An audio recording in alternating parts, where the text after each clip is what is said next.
विचारमंचावर उपस्थित असलेले आमचे मार्गदर्शक, आमचे प्रेरणास्थान, ज्यांची ओळख मला साधारणतः विद्यार्थी दशेपासून आहे. सरांनी तो प्रसंग विद्यार्थी होतो सावित्रीबाई फुले विद्यापीठामध्ये. तो कालखंड आहे 2007 ते 2012 या दरम्यानचा. झालेली जी मैत्री आणि ओळख, आणि आज सर आमचे मार्गदर्शक. कुठल्याही प्रसंगी कधीही काहीही वाटलं तरी जी काही हक्काची माणसं असतात ज्यांना आपण फोन करतो, वेळेचं बंधन पाळत नाही, त्यातलं एक माझं आवडतं व्यक्तिमत्व. आज परिचय म्हणजे मला विशेष भाग्य समजतो मी. माझंही कॉलेज A++ आहे, पण जेव्हा मी ह्या प्रांगणात आलो तेव्हा मला असं कळालं, चालेल सर स्पर्धेची मिळवलेली आहेत आणि निबंध स्पर्धा. माझे जे प्राचार्य होते विद्यार्थ्यांमधले ते होते डॉक्टर H.T. खरात, जे नगर निवास महाविद्यालय जे आहे आपल्या अहमदनगर जिल्हा मराठा विद्यापीठाचं सभा संस्थेचं, त्या महाविद्यालयामध्ये इंग्रजीचे प्रोफेसर म्हणून सेवानिवृत्त झाले. ते नुकतेच प्राचार्य म्हणून आमच्याकडे आले होते आणि प्राचार्यांचा सत्कार असतो विशेष नवीन नियुक्ती आल्यानंतर. आणि त्या समारंभाला आम्हाला सगळ्यांना बसवलं होतं. आणि तुम्हाला माहिती, बऱ्याच वेळा आपण मारून फुटकूनच बसतो, चला बा आता कशी तरी ही प्रोसेस पूर्ण करू, सरांनी सांगितले. तुमच्यातलाच मी एक होतो त्यावेळेस. आणि आम्ही बसलो आणि सरांचं भाषण ऐकलं आणि आम्ही आपल्यातून भारावून गेलो की आपल्या मनातले प्रिन्सिपल आपल्याला मिळालेले आहेत, आपल्या विचाराचे प्रिन्सिपल आपल्याला मिळालेले आहेत. त्या वयातही थोडी समज होती जी आपल्याला प्रत्येकाला साधारणतः वय वर्ष 12-13 नंतर ती येते हळूहळू. ती समज आल्यानंतर मी बघितलं डॉक्टर H.T. खरात सरांच्या आम्ही इतक्या जवळ गेलो की टीवायच्या शेवटच्या सेमिस्टरला मी कमोशिकाचा विद्यार्थी होतो. FY-TY पासून MA part 1, MA part 2, MPhil पर्यंत मी कमोशिका करून शिक्षण केलेलं आहे. टीवायच्या शेवटच्या सेमिस्टरला आम्ही जे 7-8 जण कमोशिकामध्ये काम करत होतो महाविद्यालयामध्ये, तर दुपारी 3 वाजेपर्यंत आम्ही महाविद्यालयामध्ये असायचो. आणि शेवटच्या 1-2 महिने राहिल्यानंतर सरांनी दुपारच्या जेवणाच्या वेळेस मात्र मला त्यांनी त्यांच्यासोबत जेवण करायची संधी दिली. आणि सर स्वामी विवेकानंद आणि वामनराव पै यांचे विशेष फॅन होते. Doctor H.T. खरात माझे प्रिन्सिपल, आणि माझा हस्ताक्षर अतिशय उत्कृष्ट आहे. आता हे मी सांगायला नाही पाहिजे, आपली स्तुती आपण अजिबात करायला नको, परंतु मी सांगतो. त्याचं कारण असं होतं, सर पुस्तकं वाचताना सिस्टेन्शियली अंडरलाईन करायचे महत्वाच्या वाक्यांखाली. तुमच्या संपूर्ण प्रांगणात कर्मवीरांचे सुविचार लावले, मी सगळे वाचत वाचत इथपर्यंत आलेलो आहे आता. आणि इतके सुंदर आहेत. आणि माझ्याकडे आतापर्यंत 11व्या क्रमांकाची डायरी आहे स्वतःची आताही. त्या सगळ्या डायऱ्यांमध्ये मला आवडलेली वाक्य, मला आवडलेली पुस्तकं, मला आवडलेले सिनेमे, मला आवडलेली व्यक्तिमत्व, मला आवडलेले आयडॉल्स सगळे यांच्याबद्दल माहिती आहे. परंतु ते मी काही तुम्हाला आज सांगणार नाही, कारण ते रेडीमेड आहे, गुगलला उपलब्ध आहे. त्याच्या पलीकडे मी तुम्हाला आज काहीतरी सांगणार आहे, आणि तेही 25 ते 30 मिनिटं. त्यामुळे ताड बसा, अजिबात आळस करू नका. आणि 25 ते 30 मिनिटाला माझं भाषण 100% संपलेलं असेल. त्याच्यामुळे ही चिंता करायची नाही की आपल्याला खूप वेळ या ठिकाणी बसायचंय. पण जे मी सांगेल ते तुमच्या भविष्यासाठी इतकं महत्वाचं आणि अनमोल असेल की तुम्हाला उंच भरारी घेण्यासाठी नक्की त्यातून प्रेरणा मिळेल. तर ते सर ज्या वाक्यांखाली अंडरलाईन करायचे आणि सर मला म्हणायचे की हरेश आता इकडे हे संपूर्ण पुस्तक माझं वाचून झालं विवेकानंदांचं, जेवढ्या अंडरलाईन केलेल्या लाईन आहेत तेवढ्या सगळ्या 200 पेजेसच्या नवीन वहीमध्ये लिहून आणायच्या. या सगळ्या कालखंडाला मला सव्वा वर्ष लागलं. SY-TY ला मी होतो. SY ला सर आमच्याकडे आले. TY पर्यंत साधारणतः मी 2 वह्या पूर्ण सरांच्या पूर्ण केल्या, आणि त्याचा एक प्रभाव, त्याचे एक संस्कार माझ्यावरती झाले विवेकानंदांची आणि वामनराव पै यांची. आणि त्या दरम्यानच मला वाचनाची इतकी आवड लागली की मी आनंद यादवांचं झोंबी, त्याच्यानंतर इंदुमती जोंधळेंचं बिनपाठाची चौकट, माधव कामांचं महात्मा गांधी, व्यंकटेश माडगूळकरांची बनगरवाडी, अशी अनेक पुस्तकं आहेत. त्या संबंध कालखंडाला प्रारंभ केला वाचायला.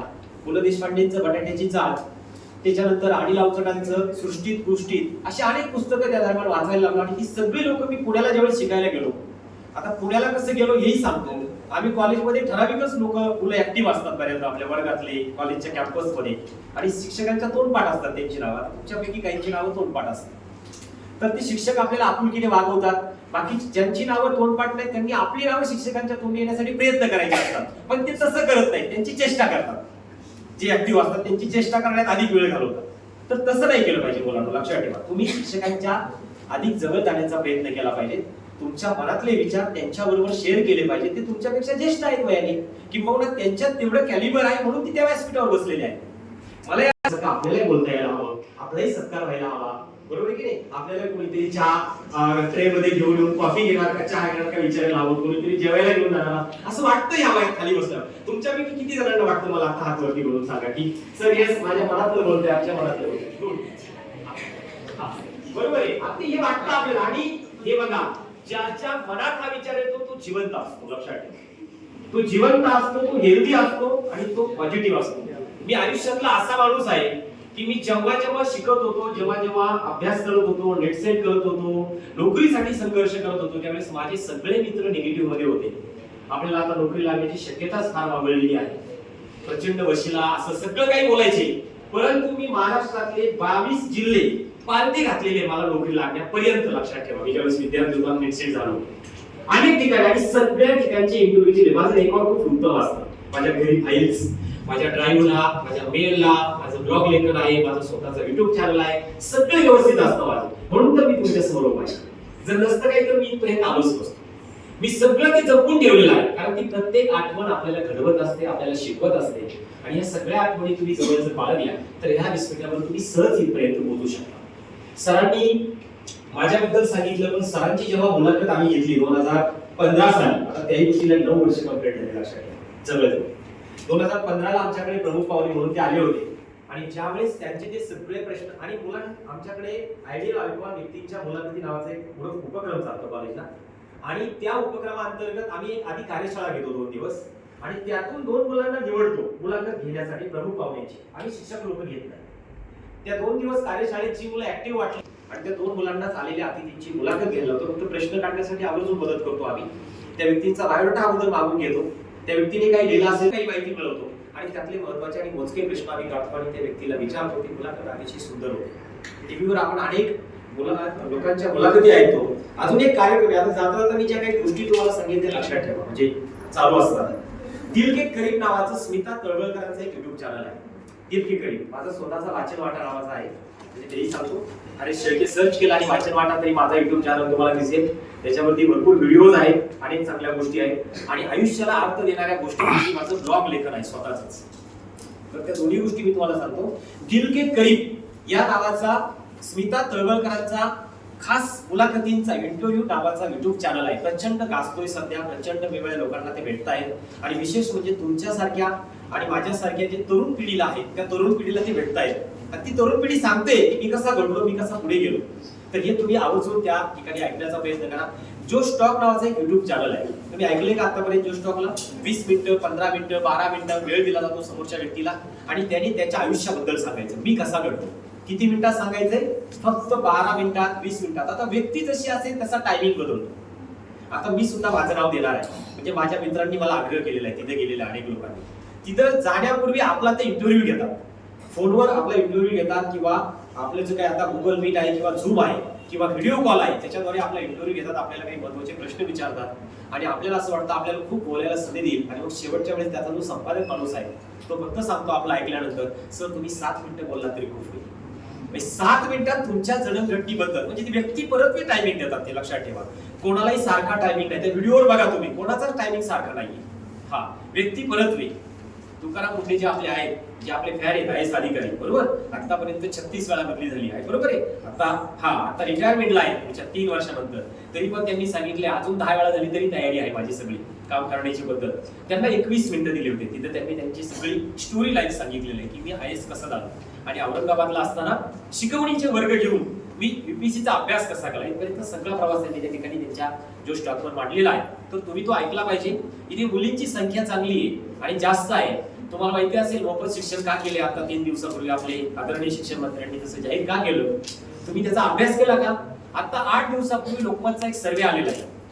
शिक्षणाचं प्रमाण मुलं आणि मुलींचं कसं आहे, तर मुलींच्या प्रमाणामध्ये 50% अधिक वाढ झाली आणि मुलांच्या प्रमाणामध्ये 45% खाली घसरण झाली. आत्ताचा सर्वे सांगतो लेटेस्ट. आणि प्रथम नावाची एक संस्था आहे आपल्या भारतामध्ये, महाराष्ट्रामध्ये, जी सर्वे करते शिक्षणावरती खास.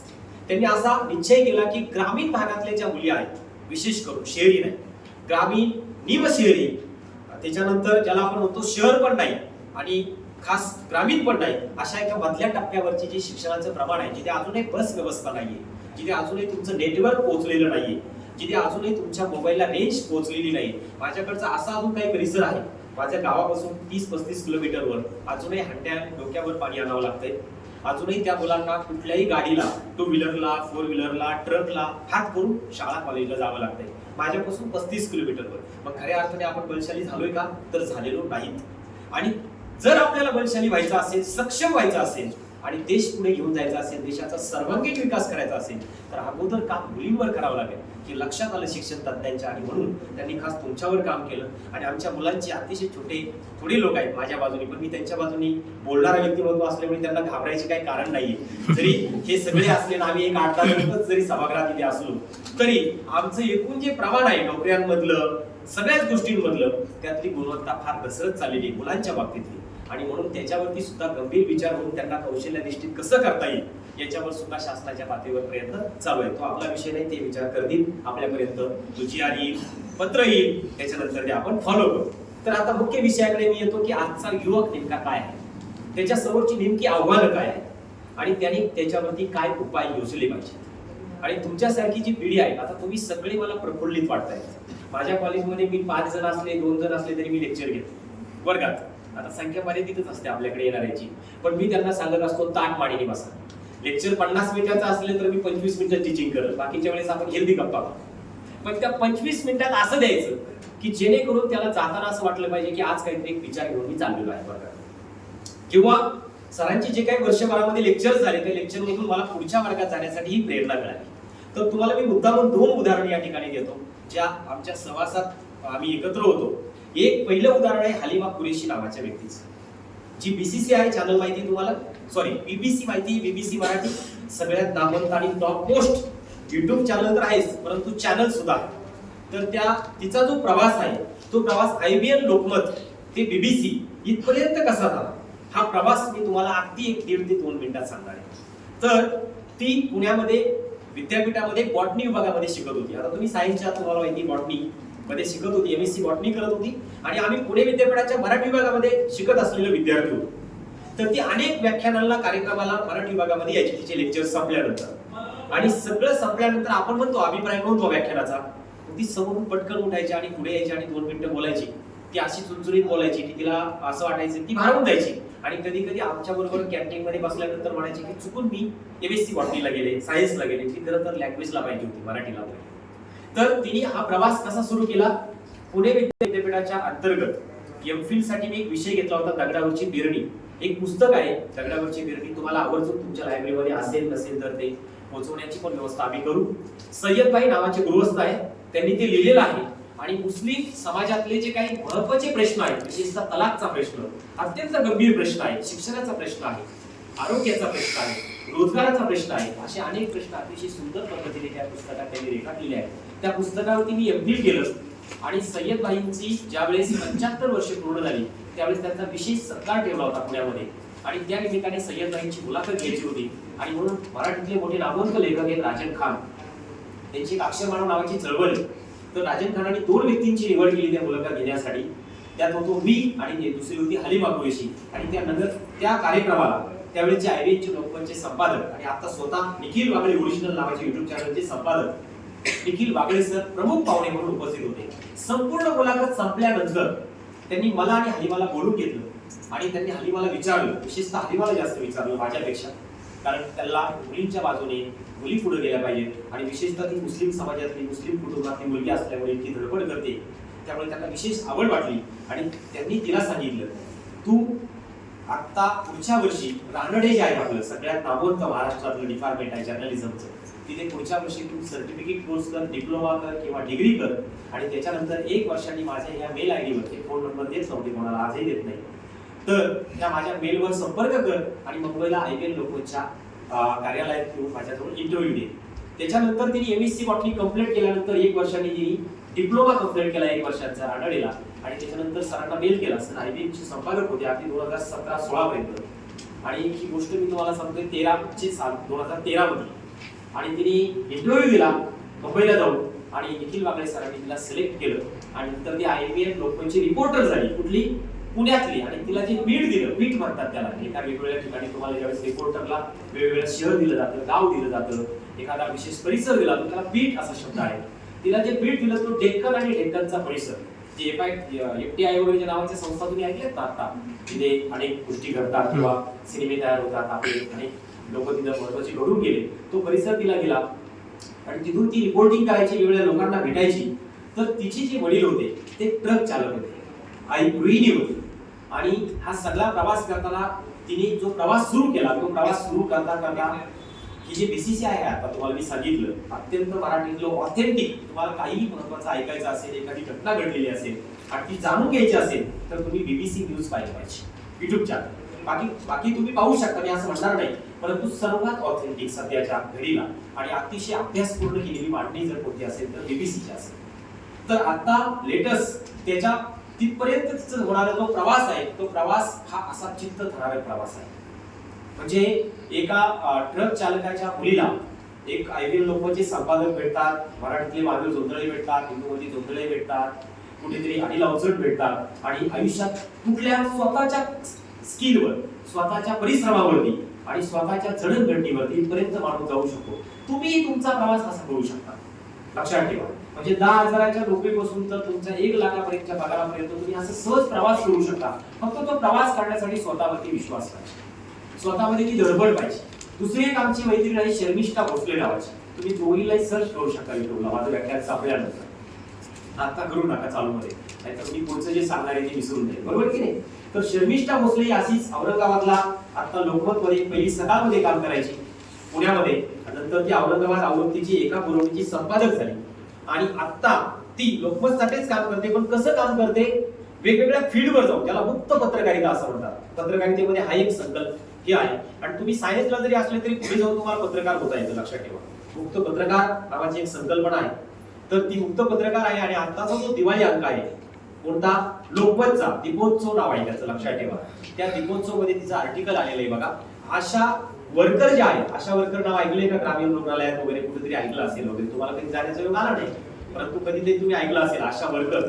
तर त्या आशा वर्कर जर आहे, म्हणजे कुठल्या सांगतोय मी तुम्हाला, लक्षात ठेवा, जळगाव वगैरे त्या भागातल्या आशा वर्कर जे आहेत, तर तिला कोणीतरी असं सांगितलं की जून ते ऑक्टोबर या दरम्यान पावसाळ्यात ज्या आशा वर्कर आहेत त्या परिसरातल्या कशा काम करतात, यासाठी तू काम करू शकतेस का, यासाठी तू लेख लिहू शकते का.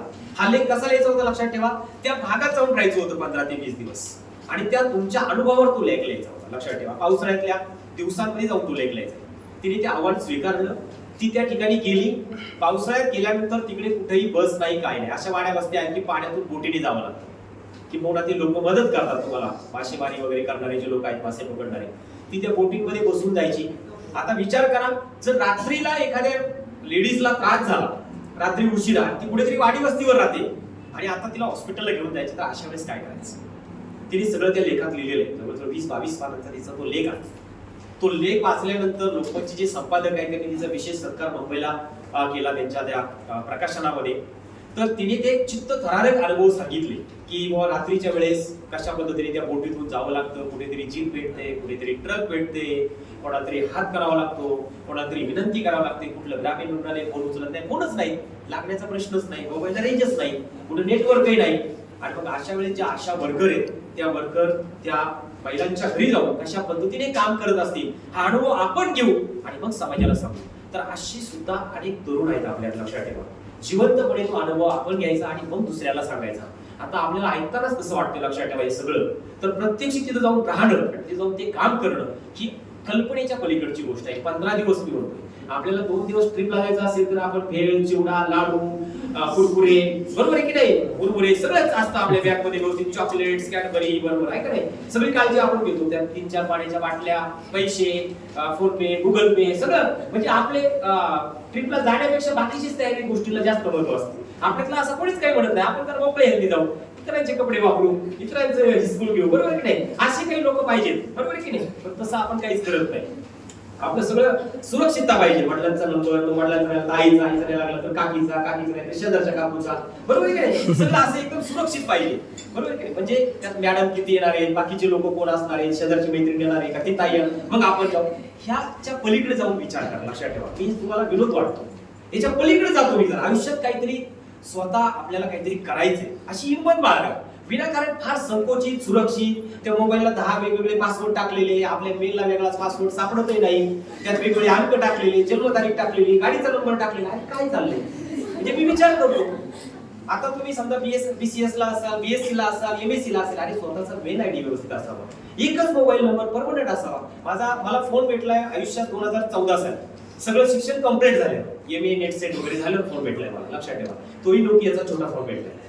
म्हणून आम्ही वाचलं आम्ही जयकर मध्ये बसलो, लायब्ररीत बसलो, आम्हाला काहीच डिस्टर्ब करायला कोण नव्हतं, कोणी फोन करायला मित्र नव्हता, ये कॅन्टीनला जरा बस नको शाळा होऊ वगैरे असं कोणी म्हणणार नव्हतं. म्हणून आम्ही लायब्ररीत बसलो, आम्ही गांधी वाचले, विनोबा वाचले, दाभोळकर वाचले, विनोद शिरसाट वाचले, अवचट वाचले, आनंद यादव वाचले, माडगुळकर वाचले. हे कुठे भेटले आम्हाला? ग्रंथालयात भेटले, पुस्तकांमध्ये भेटले. आणि हेच काय, नंतर प्रत्यक्ष पुण्याला गेल्यावर आम्हाला त्यांच्या घरी जाण्याचा योग आला. या सगळ्या लोकांच्या लक्षात ठेवा, निरंजन घाटे, पंडित विद्यासागर, जयंत राणेकर यांच्या घरी गेलो आम्ही, लक्षात ठेवा. कारण काही अवघड नसतं, आपण गावाकडचे लोक असतो, आपल्याला सगळ्या गोष्टींची तयारी असते. कांदे लावता पण येतात, खुरपता पण येतात, रात्री 12 पण देता येतं, बरोबर आहे की नाही, आकडा पण टाकता येतो, पाणी पण लावता येतं, सगळ्या गोष्टी माहिती असतात आपल्याला, बरोबर आहे की नाही. एकदम परफेक्ट माणूस असतो आपल्याला, लक्षात ठेवा. म्हणजे मला गाया पण सांभाळतात, घास पण कापता येतो, दूध पण काढता येतं, दूध पण घालायला येतं, किराणा पण आणता येतो, दळण पण दळून आणता येतं, सगळ्या गोष्टी इतके आपण तयार झालेलो असतो. आपल्या पायाला चिरा असतात पण हातालाही गट्टे पडलेले असतात, म्हणजे आपण कुठे कमी आहे.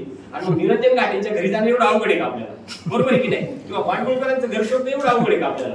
सहज करू शकतो या गोष्टी आपण. पुण्यात गेल्यावर लोक म्हणायचे त्यांच्या घरी जाता येत नाही, आमच्याच्या घरी, आम्ही म्हणायचो कसं जाता येत नाही. बरं, हे आम्हाला कोणी शिकवलं? आम्ही जेव्हा साधनामध्ये गेलो त्यावेळी डॉक्टर नरेंद्र दाभोळकर होते संपादक साधनाचे. नंतर त्यांची हत्या झाली ऑगस्ट 2013 मध्ये. ते अतिशय दुर्दैवी आपल्या महाराष्ट्रासाठी. मी त्यावेळेस लिहिलं होतं की पुढच्या 50 वर्षांनी महाराष्ट्र मागे गेला, हे मी लिहिलं होतं त्यावेळेस. म्हणजे मला सुरुवातीपासून लिहिण्याची खूप आवड आहे, विद्यार्थ्यापासूनच, FY पासूनच. आणि मी म्हटलं की पुढच्या 50 वर्षांचं महाराष्ट्राचं नुकसान ही महाराष्ट्रातल्याच माणसांनी करून घेतलेलं आहे. आणि आता गोळ्यांचं प्रकरण तर आपण अफाट पाहतोय, म्हणजे ते काही विशेष नाही. मी जर एखादं वाक्य चुकीचं बोललो तर पारणे पण व्यवस्थित जाईल का नाही मला माहिती. म्हणजे अशी परिस्थिती सध्याची आहे, बरोबर आहे की नाही. त्यामुळे आपण तेही सांगू शकत नाही की काय होऊ शकतं आणि काय नाही. त्यामुळे आपला जीव वाचवणं हे जरी आपल्या हातात असलं तरी आपण विचार करून बोलणं, आपला विचार ठामपणे मांडणं, नम्रपणे मांडणं, समोरच्या पर्यंत तो पोहोचवणं, चुकीच्या वाटलेल्या गोष्टी व्यवस्थित पद्धतीने पुढच्यांना समजावून सांगणं, याला म्हणायचं माणूसपण. आणि मग बहिणाबाईंनी ते फुकट लिहिली कधी ओळ कवितेचे, अरे माणसा माणसा कधी होशील रे माणूस. हे त्यांना अचानक नाही सुचलं, त्यावेळेस माणसं होती अशीच वागत असती. आणि म्हणून ते लिहिलं, निंदकाचे घर असावे शेजारी, संत तुकाराम का म्हणून गेले, कोणीतरी त्यांची निंदा करणार होतच की त्यावेळेस. परंतु ते काय म्हणाले, याच्यातून प्रेरणा घेऊ, उलटा शिकता पण आलं पाहिजे, कधी कधी उलटा अर्थ पण घेता आलं पाहिजे, आणि ते सकारात्मक घेता आलं पाहिजे. त्याच्यातून आपली उंची वाढत असते, त्याच्यातून आपल्याला पुढे जायला भेटत असतं, आणि त्याच्यातून आपला विकास होत असतो. आणि मग हे जे मोबाईल आहे, त्याच्या गोष्टी आहेत, याच्यातून आम्ही वाचलो म्हणून आम्ही पुस्तकांपर्यंत गेलो, पुस्तकांमधले हे लोक भेटले. आणि नंतर पुण्यामध्ये आम्ही जेव्हा यांच्या घरी गेलो, मी निरंजन घाटेंच्या घरी गेलो, ते राजहंस प्रकाशन जे आहे, म्हणजे नवी पेठ जे आहे, त्या नवी पेठेला त्यांचं घर आहे आपल्या गोळान चौकात. साधनामध्ये आम्ही ज्यावेळेस गेलो तेव्हा डॉक्टर दाभोळकरांनी आम्हाला हे सगळ्या गोष्टी शिकवल्या होत्या. आम्ही त्यावेळेस साधना वाचायला लागलो, कधीची गोष्ट सांगतोय 2009. आणि आम्ही ज्यावेळेस साधना वाचायला लागलो त्यावेळेस आम्हाला कळालं, परिवर्तनाचा वाटसुरू वाचायला लागलो, लोकराज्य वाचायला लागलो, योजना वाचायला लागलो, लोकसत्ता वाचायला लागलो. लोकसत्ता तर आम्ही SY ला असतानाच वाचायला लागलो. त्याचंही एक कारण होतं, दीपक ढुस नावाचा आमचा एक मित्र आहे, जो PSI झाला आणि आता DYSP झालाय, त्याचं प्रमोशन होतं. म्हणजे माझ्याच वर्गात बसणारा पॉलिटिक्सचा विद्यार्थी, लक्षात ठेवा. जनरलच्या लेक्चरला एकत्र बसतो ना आपण SY ला DY ला, तो दीपक ढुस. तर तो आता मुंबईमध्ये आहे, त्याचं प्रमोशन झालं आता DYSP या पदावरती. तर तो लोकसत्ता वाचायचा आणि आम्ही त्याला बुडखात काढायचो. हे काय बावळट आहे, आलं का ते लोकसत्तातलं आपल्याला काहीतरी सांगतो, तो आर्टिकल वाच, आजचं संपादकीय वाच. तर दीपकचं आम्हाला कळायला 1 वर्ष लागलं, चेष्टा करण्यात 1 वर्ष जातं, कधी निवडून जातं कळत नाही आपल्याला, याला त्याला नाव ठेवण्याचं. म्हणजे खरंच, म्हणजे आयुष्य हे काही साधी गोष्ट नाही, लक्षात ठेवा. ते जितकं सुंदर आहे तितकंच ते कॉम्प्लिकेटेड पण आहे, गुंतागुंतीच. बऱ्याचदा आपल्याला याच्यातून एक पाऊल बाहेर काढलं तर दुसरीकडे आपण अडकतो, तिसरीकडून परत चौथीकडे अडकतो, आणि मग मार्ग सापडत नाही. आम्ही त्याला SY ला असताना खरंच लोकसत्ता नाही केलं, म्हणजे वाचायला सुरुवात नाही केली किंवा आम्ही फारसं सिरियस नाही घेतलं. पण तो दीपक आला का कॉलेजला, त्याची परिस्थिती चांगली होती, म्हणजे शिक्षक होते, त्यांनी त्याला लोकसत्ता सुरू करून दिला होता, वडील पैसे भरायचे त्याचे. त्याच्यामुळे तो पेपर घेऊन यायचा आणि म्हणायचा मी सकाळी लोकसत्ता वाचलाय आणि आजचं संपादकीय इतकं भारी आहे की त्यात एक वाक्य असं सुंदर आहे, आम्ही तेवढ्यापुरतं ऐकायचो, मागे लगेच चेष्टा करायचो. तुम्हाला तर माहिती आपली पाठ पुढे झाली का मागे लगेच टाळ्या वाजवणारे अनेक लोक असतात, बरोबर की नाही? हा, म्हणजे इतकी परिस्थिती आहे.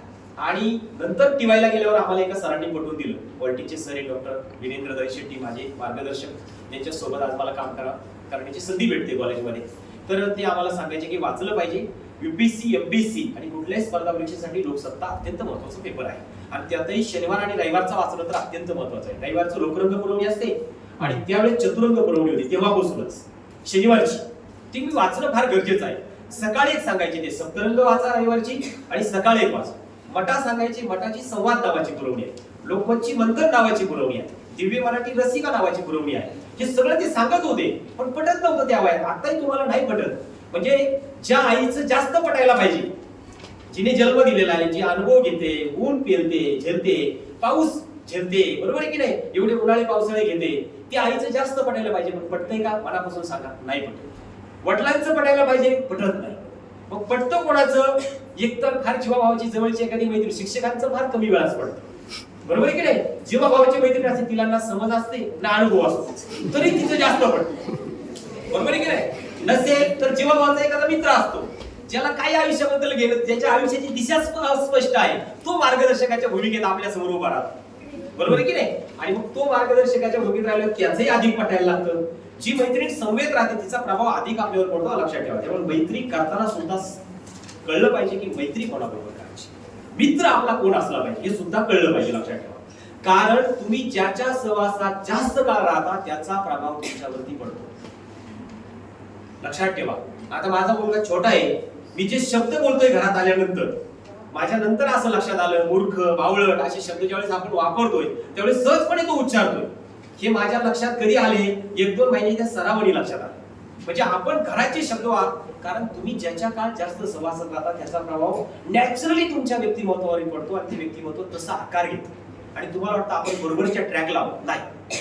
तुम्ही बरोबरच्या ट्रॅक मध्ये राहण्यासाठी तुमच्या पुढची पिढी तुमच्या समवेत पाहिजे. म्हणजे आमचे सर नेहमी म्हणायचे, 11वीच्या पोरांनी एफवायच्या पोराच्या गळ्यात हात घालून फिरलं पाहिजे. आपल्याकडे तसं नाहीये. एफवायची मैत्रीण 11वीची मैत्रीण, ती एफवाय 13वीच्या मैत्रिणीला 11वीची मैत्रीण असते, पुढच्या वर्गातल्या मुलाला मागच्या वर्गातला मित्र असतो, आणि मग त्याच्यामुळे आपली वाढ खुंटते, लक्षात ठेवा. तुम्ही बीसीएस ला आहात, बीएससी ला आहात की नाही, एमएससी ची मैत्रीण तुमच्या हातात. तुम्ही एमएससी ला आहात, पीएचडी करणारी मैत्रीण आता तुमच्या बरोबर पाहिजे. तुम्हाला कळलं पाहिजे ना पुढच्या 3 वर्षामध्ये काय अडचणी आहेत, काय नाही. आता मी ह्या वयात आहे की नाही, 37 वर्ष माझं रनिंग आता चालू आहे. मी कोणाबरोबर मैत्री केली पाहिजे? 40 ओलांडलेल्या लोकांबरोबर. म्हणजे माझे मित्र कोण पाहिजे? 45, 40, 42, 41. फार पुढचे पण नको, 60तले वगैरे, बरोबर आहे की नाही? आता मी जर मैत्री केली 22, 25, उपयोग आहे का त्याचा? काही नाही. लक्षात ठेवा, तुम्हाला हे कळलं पाहिजे की आपल्याला जर आयुष्यात यशस्वी व्हायचे तर आपल्या पुढे जाणाऱ्या लोकांबरोबर आपली मैत्री असते. म्हणजे कळतं आयुष्य कसं जगायचं, आयुष्यात पुढे कसं जायचं. म्हणून माझे संपादक जे मित्र आहेत, साधनाचे विनोद शिरसाट वगैरे, हे सगळे आहेत 40शीतले लोक, 41शीतले लोक, हे माझे मित्र आहेत माझ्या बरोबर. हे सगळे मार्गदर्शक असतात. आपण कुठे चुकलो तर बरोबर सांगतात, आणि ह्या लोकांबरोबर तुम्ही हसत खेळत पद्धतीने तुमचं आयुष्य घडवलेलं पाहिजे. एक शिक्षक आपला चांगला मित्र होऊ शकतो का? होणार नाही? होऊ शकतो. तुम्ही तितका विश्वास द्या, तितका विश्वास ते तुम्हाला देतील. कधी तुम्हाला फोन केला तरी उत्तर देतील, कधी तुम्हाला भेटतील, तुमच्या घरापर्यंत तुम्हाला त्यांच्या घरापर्यंत तुम्हाला जाता येईल. निरंजन काठेंच्या गोष्ट सांगत होतो मी.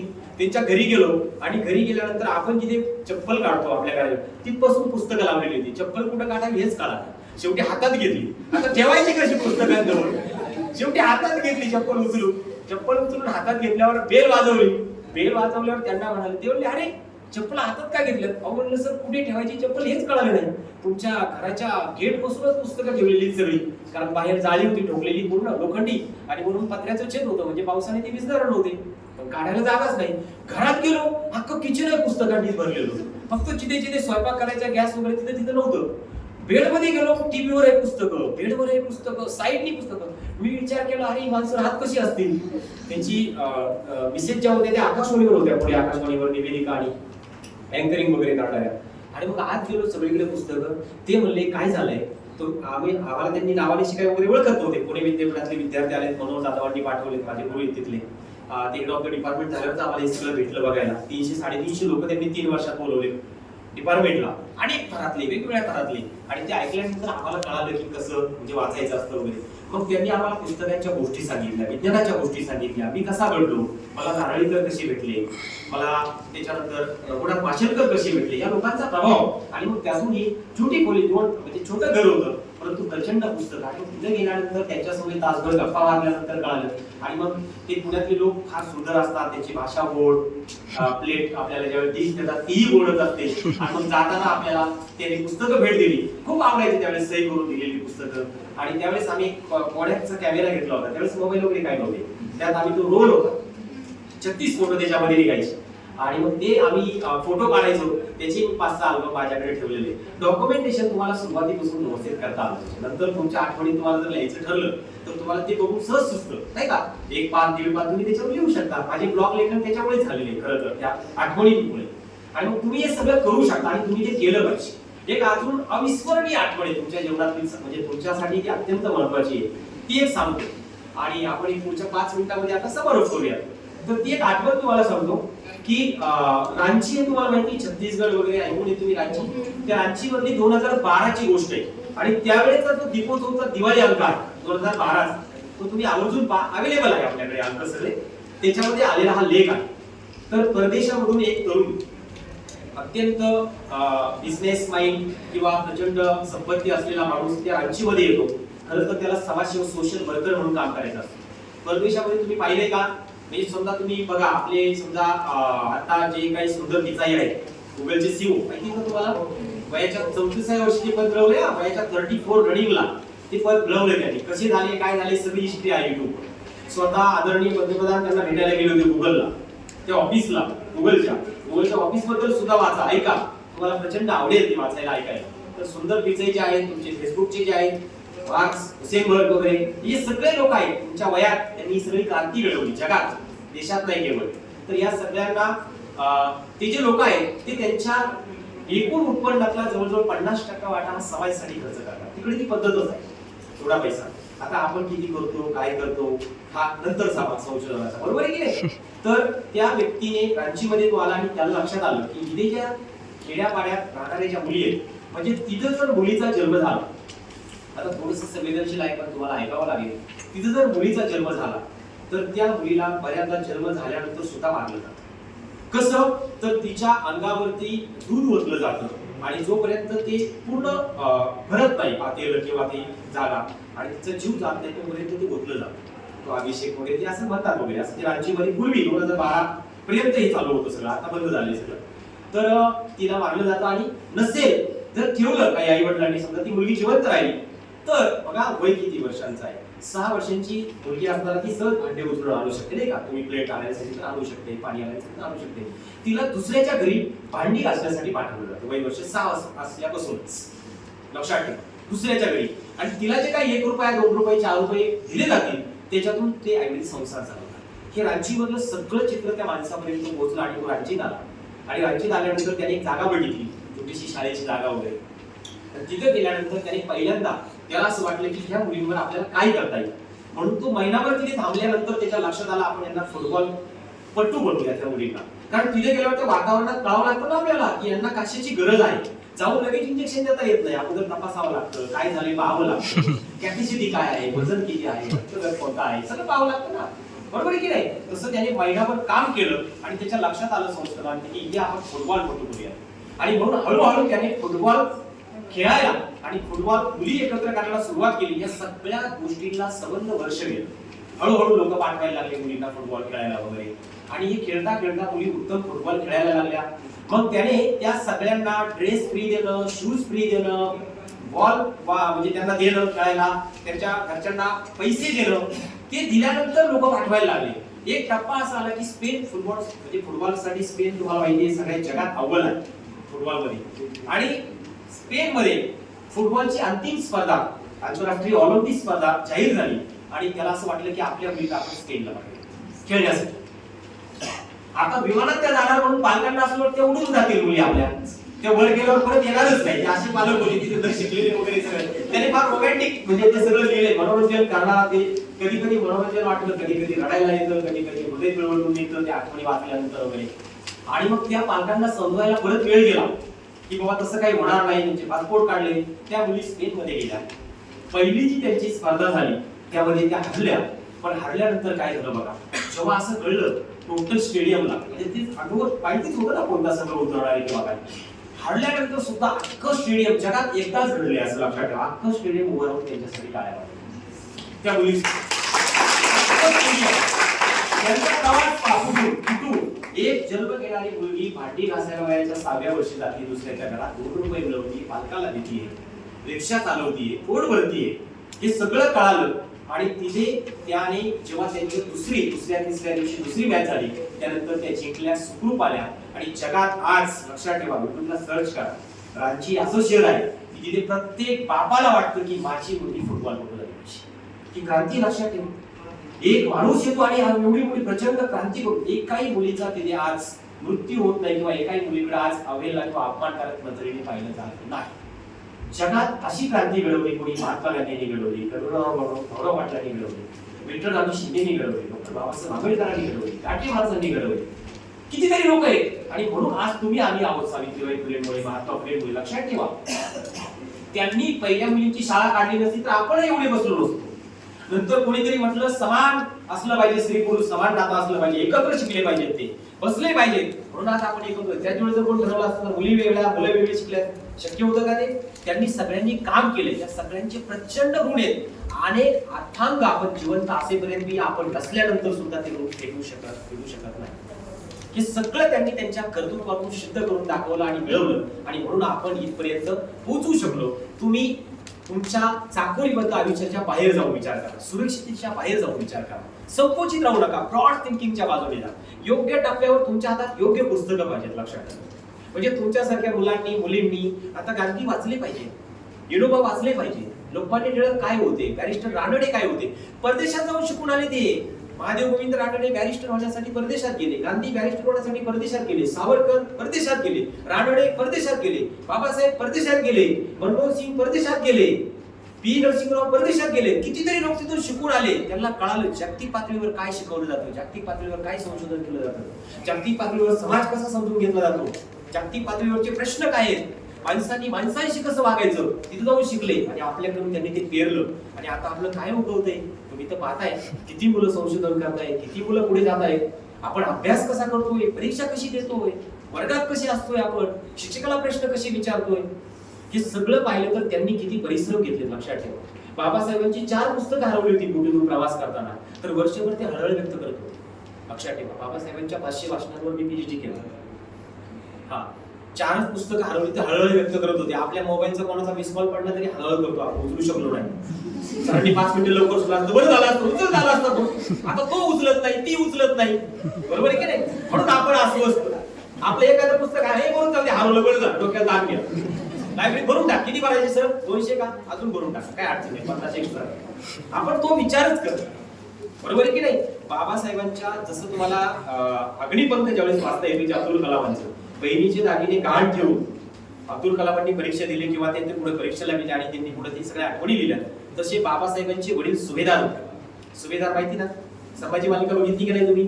मी सगळे एपिसोड कोविड मध्ये परत बघितले, लक्षात ठेवा. आणि मला ते प्रत्येक वेळेस, आणि मी ते जी हाईवचं आपण पैसे भरले का आपल्याला सरळ पाहते ना एपिसोड, मी 8-8, 9 एपिसोड सरळ पाहिजे, कामच नव्हतं आपल्याला काही ना, बरोबर की नाही? पण ते आदरणीय अमोल कोल्हे साहेबांनी ते इतकं सुंदर काम केलंय, त्याच्यामध्ये इतकं सुंदर भाषा, त्यांची रचना, व्यक्तिमत्व, आणि मला ते